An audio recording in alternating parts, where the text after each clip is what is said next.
प्रिय मित्र, डॉक्टर भाटवडेकरांना मी whenever I feel depressed, I call him. I always feel very happy after that, but now I realize why I feel so happy, because I am always grateful to you. So I feel doubly happy. And that was such a wonderful thing you said about being grateful, not just for what we have, but for people who do things for us, our teachers, our parents, society, everybody. आपण मगाशी म्हटलं की आपलं topic आहे आनंद आणि बालपण. तुम्ही म्हटलं की मुलं आनंदीच असतात, याचा अर्थ आपण जे मोठे होते त्यांचा आनंद घेऊन जातो. आणि आपण ते कसं करतो ते सुरुवातीला घरातच सुरुवात होते. आणि म्हणून मुलांना जर आनंदी करायची गरज नाही, त्यांना आनंदी we have to let them be happy. आणि त्यासाठी पालकत्व हा जो विषय आहे दॅट इज एक्स्ट्रीमली इम्पॉर्टंट. काल एक स्क्रीन टाईमवर एक टॉपिक चाललेला आणि माझी एक कलिग आहे डॉक्टर अदिती जोशी, ती she was asking me questions, cases, आणि मी उत्तर देत होतो. तर शी सेड की स्क्रीन प्रेझेन्स एवढं परवेसिव्ह झालेलं आहे की क्लिनिकमध्ये इंजेक्शन आपण देतो, पिडियाट्रिशियन, मूल रडायला लागलं की लगेच आई त्याला स्क्रीन देते, म्हणजे मोबाईल फोन देते, आणि ते मूल ते लगेच बघायला लागतं आणि शांत बसतं. तर आपण तेव्हापासून मुलांना स्क्रीनची सवय घालतोय असं त्या मला म्हणाल्या. त्याच्यात एक दुसरा भाग आहे, तुम्हाला का वाटते ती आई स्क्रीन देते त्या मुलाला? मुलं कोणी बोलू शकता, आपण 10 मिनिटात आटपणार आहोत. बोला, का ही स्क्रीन देते? तुम्ही पण केलं असेल कदाचित. काय वाटतं?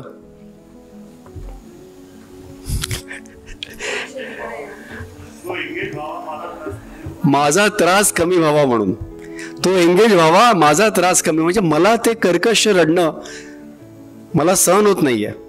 किंवा डॉक्टर काय विचार करतील हे पण एखाद्या वेळ असू शकेल की मूल एवढं रडते, की मी बॅड आई आहे, की मी मुलाला ट्रेन केलं नाही की शांत बसा. हे विचार आपल्या डोक्यात आहेत, सर म्हणाले तसं आहे. आणि ह्या विचारांअंतर्गत आपण ह्या गोष्टी करत असतो मुलांना.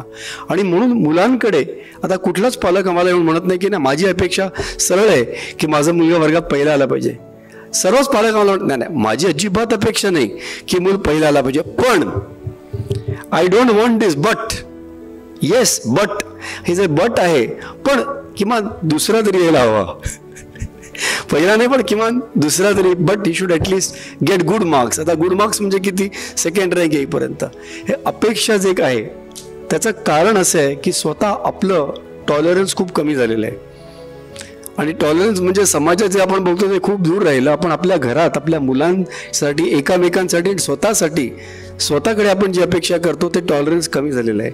आणि त्याच्यामुळे आपली अपेक्षा स्वतःकडून किती अपेक्षा करणार टॉलरन्स वाढवायची. म्हणून दुसऱ्यांकडे की त्याने आपल्याला ट्रबल करू नये, त्रास देऊ नये. आणि मुलांकडे पण तेच. आणि म्हणून स्क्रीन जे आपण देतो आपण आपला त्रास कमी करण्यासाठी देतो. आणि मुलांना बेसिकली आपल्याला वाटतं की एक आपण मूल जन्माला आपण ते म्हणतो की giving birth is a biological act, त्यासाठी काही जास्त विचार करावा लागतो असं नाही. पण मुलाला वाढवायचं कसं यासाठी विचार करायला पाहिजे, काहीतरी ट्रेनिंग पाहिजे, आपल्याला कोणीच देत नसतं. आणि म्हणून कुठेतरी आपण काहीतरी ऐकलेलं डूज अँड डोंट्स फॉलो करतो की असं असं असं मुलांना वागवलं पाहिजे, म्हणजे ते they will grow up and be successful. पण मुलं हॅपी कशी होतील ह्याच्याकडे कोणी आपल्याला सांगितलं नसतं. हे केल्यावर मुलं आनंदी होतील, कारण बहुतेक आपल्याला ते माहीत असतं. ते तुम्ही करू नये, म्हणजे मुलांना जे करून देतात they are happy, you let them B, they shouldn't late them बी. म्हणून त्यांना अभ्यासाला लावा, त्यांना एवढे तास अभ्यास करून द्या, शाळेत जाऊ द्या, आल्यानंतर ट्युशन्स लावा, ट्युशन नंतर अजून अभ्यास करून घ्या. रात्री तुम्ही जॉबवर येणार 7 वाजता, तोपर्यंत सोशल इंटरॅक्शन मुलाचं नाहीच आहे. आल्यानंतर कुठेतरी कुकरची शिटी वाजता वाजता त्याचा अभ्यास घ्या. आणि जेवण झाल्यानंतर मग त्याला जेवताना विचारा, शाळेत बाईने का ओरडलं तुला, का कमी मार्क मिळाले, म्हणजे बिचारा जेवताना पण संध्याकाळी त्याला 2 मिनटं सुख चैन के 2 सेकंड नाही मिळते. ह्या अपेक्षा ज्या आहेत की डूज अँड डोंट्समध्ये काय म्हणजे मुलाला सक्सेसफुल व्हायचं असेल तर त्याला अमुक अमुक मार्क मिळाले पाहिजे, एवढी स्पर्धा आहे, एवढे हजारो लाखो मुलं परीक्षेला बसतात, त्याच्यातून माझ्या मुलाला जास्त, ह्या स्पर्धेसाठी आपण तयार करतोय. आणि स्पर्धक जर त्याला आपण बनवला तर त्याला विरंगुळा कसा मिळणार, त्याला आनंद कसा मिळणार? आपण त्याला स्पर्धक बनवतोय. आणि म्हणून आपल्याला एक लक्षात आलं पाहिजे की आपलं मेंटल ट्युनिंग सर म्हणाले तसं has become not as parents but as somebody as a boss, की मला माझ्या ह्या एम्प्लॉई आहे ह्याच्याकडून मला एवढं काम करून घ्यायचं आहे, हा माझा मुलगा आहे, मला एवढं त्याला मार्क मिळून त्याच्याकडून ही पोझिशन त्याला मिळाली पाहिजे, ह्यासाठी आपलं टोटल माइंडसेट चेंज होतं. आपण काम करतो का? कारण मुलाला कॉलेजला पाठवायला पैसे मिळावे म्हणून, मुलाला आनंद मिळावा याचा विचार करत नाही आपण कधी. आणि everywhere it comes down to, आपण मराठीत ज्ञान म्हणतो पण हिंदीत आपण स्लँग बोलताना अरे ज्ञानमध्ये यार. प्रत्येक पालकाला हेच वाटत असतं की माझ्या मुलाने माझ्याकडे येऊन काही म्हटलं की मला त्या ज्ञान द्यायची की जरूरत आहे. आम्ही नेहमीच म्हणतो की 80% प्रॉब्लेम्स मुलांचे सॉल्व्ह होतात जर तुम्ही ऐकून घेतलं फक्त. तर अजिबात ज्ञान त्याला देऊ नका, त्याला ज्ञानाची गरज नाही आहे, त्याला फक्त मन मोकळेपणाने बोलायची गरज आहे. तुम्ही ऐकून घेतलं, आणि that is true for adults also. Because I think when I call you, I talk most and you just listen mostly and you just reply for 20% of the times. आणि सिम्पल गोष्टी आहेत. आणि I will end with that. पालकांना आपण सांगताना, आम्ही नेहमी क्लिनिकमध्ये, मग ती मुलं ऑटिझमची असतील, सिव्हिअर ADHD असतील, इंटेलेक्च्युअल डिसेबिलिटीची असतील, काही मूलभूत बेसिक गोष्टी आपण पालकांना एक्सप्लेन केल्या पाहिजे. पहिला मुद्दा त्याच्यात आहे सोशल इंटरॅक्शन. म्हणजे सरांनी म्हटलं सोशल इंटरॅक्शन म्हणजे समाजात आपण एकदा दुसऱ्याशी भेटतो. मूल जन्म झाल्यावर मुलाला आई वडील कोण हे काय माहीत असतं का? फक्त मनमोहन देसाईंच्या चित्रपटात माहीत असतं. अदरवाईज माहीत, डोळे उघडल्यावरची ही माझी आई असं माहीत असतं का? तुम्हाला माहीत होतं जन्म झाला त्या दिवशी? कोणालाच माहीत नव्हतं. तुम्हाला भिंत काय आणि आई काय ह्याच्यात फरक माहीत होता का? वडील कोण आणि खुर्ची कोण माहीत होता का? नाही. आपल्याला कसा फरक कळतो? कारण मूल जन्माला आल्यावर जेव्हा रडतं भूक लागल्यामुळे, रडल्यावर ते बघते की भिंती हलत नसतात, कपाटदारं हलत नसतात, जी एंटिटी, आपण एंटिटीज म्हणूया, हलते आणि आपल्याला दूध पाजते, आपल्याला बरं वाटतं.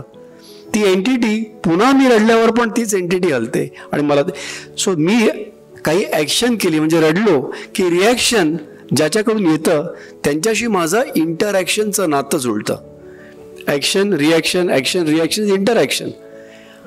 आणि त्या मुलाला पहिल्यांदा लक्षात येतं की या जगात त्याला 2 डिव्हिजन्स, विभाजन म्हणूया, वॉट एव्हर, पार्टिशन.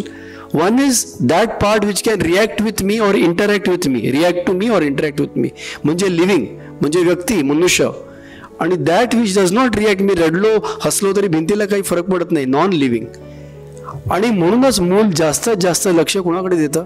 ज्यांच्याशी इंटरॅक्शन होतं. हे बघत बघत मूल आई वडिलांकडे वागायचं कसं शिकतं, शिकता शिकता बोलायचं कसं शिकतं. आणि हे टप्पे झाल्यानंतर मूल नॉर्मल डेव्हलपमेंट होतं. हे इंटरॅक्शन फक्त ह्या सभेत नाही आहे, हे जन्माला आल्यावर मुलाला आणि माणसाचं जे मेन डेव्हलपमेंट आहे, सोशल कम्युनिकेशन डेव्हलप, त्याचा मूलभूत बेसिक माइलस्टोन सोशल इंटरॅक्शन आहे. आणि तो जर आपण कट केला, आज घरात आपण बघतो आई वडील सर्वच मोबाईलवर आहेत, दिवसभर कामात असतात. हा इंटरॅक्शन कट केल्यामुळे आणि मुलं स्क्रीन टाईमवर आहेत, म्हणजे वस्तूंशी निगडीत आहेत. आपण आज ऑटिझमचं प्रमाण आपण वाढताना बघतोय. आणि म्हणून सोशल इंटरॅक्शन म्हणजे काय? मुलाबरोबर जोकरगिरी करणे असे शब्द, म्हणजे ही ॲडवाईस मी देतो ॲज अ डॉक्टर की तुम्ही मुलांना शिकवा. काही म्हटलं तुम्ही इंटरॅक्ट करता का? हो. कसं इंटरॅक्ट करता? करून दाखवा. हे काय? What colour is this? Who is that? त्याची सारखी परीक्षा घेत असतो आपण. म्हणजे तुम्ही इलेक्ट्रिशियन पाहिलात ना, इलेक्ट्रिशियनच्या खिशात काय असतं? टेस्टर असतो. तो काय करतो? कुठेही सॉकेट दिसलं की करंट येतोय की नाही टेस्ट करत असतो.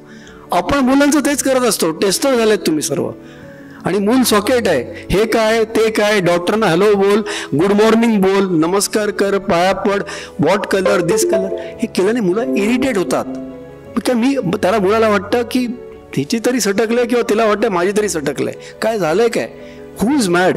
Y she testing me all the time? शाळेत गेल्यावर तेच, घरी आल्यानंतर तेच, शाळेत काय केलंस आलं. हे क्वेश्चन जे आपण करतो त्याने मुलं इरिटेट होतात.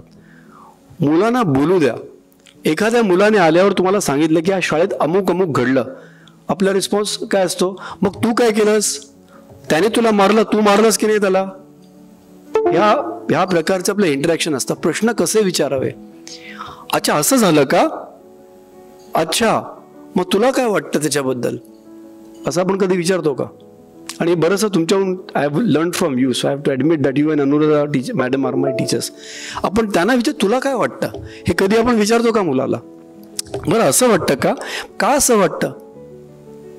एवढे प्रश्न, एवढं आपण डीप फीडबॅक घ्यायला जात नाही.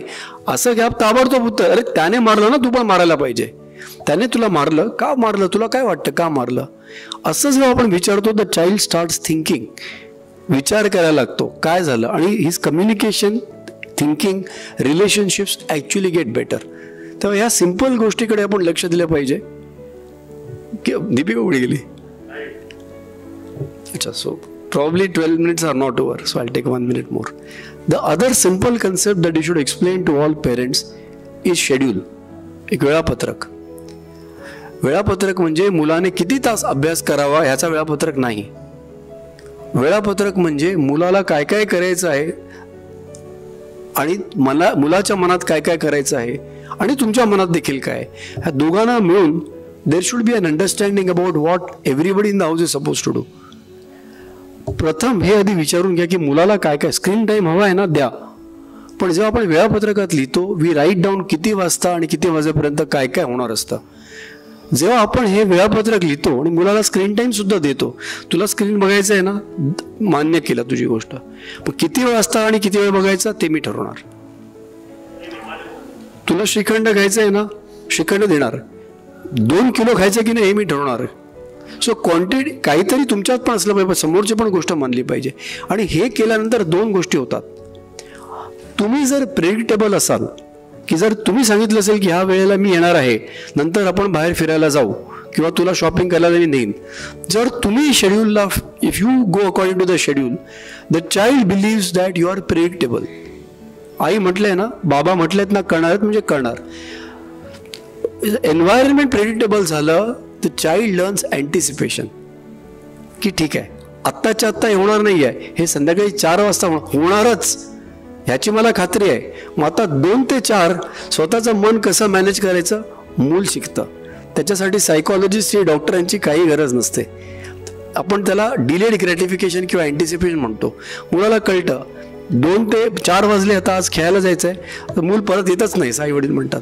त्याला माहिती आहे जर 6 वाजता आई परत बोलवते, उद्या परत 4ला मला जायला मिळेल, तरी थोडासा काहीतरी कटकट करेल पण येईल कम बॅक, कारण त्याला माहिती आहे कल फिर से 4 बजे जाने मिलेगा. म्हणून आपण जर प्रेडिक्टेबल असलो तर मुलांना अँटिसिपेशन शिकता येतं आणि स्वतः त्यांचं एक सेल्फ रेग्युलेशन हे वाढत असतं. मला एवढंच सांगून मी आटपतो. डॉक्टर भाटोडेकरांची एक वेबसाईट रिलीज होते. ही इज अन अथांग सागर ऑफ नॉलेज. त्यांची वेबसाईट तुम्ही त्यांच्याशी विचारू शकता and he will share that website with you. आज मला ते बोलायची संधी दिल्याबद्दल यशवंतराव चव्हाण प्रतिष्ठानातल्या सर्व माझ्या मित्रांचं I am grateful to all of them. Thank you very much.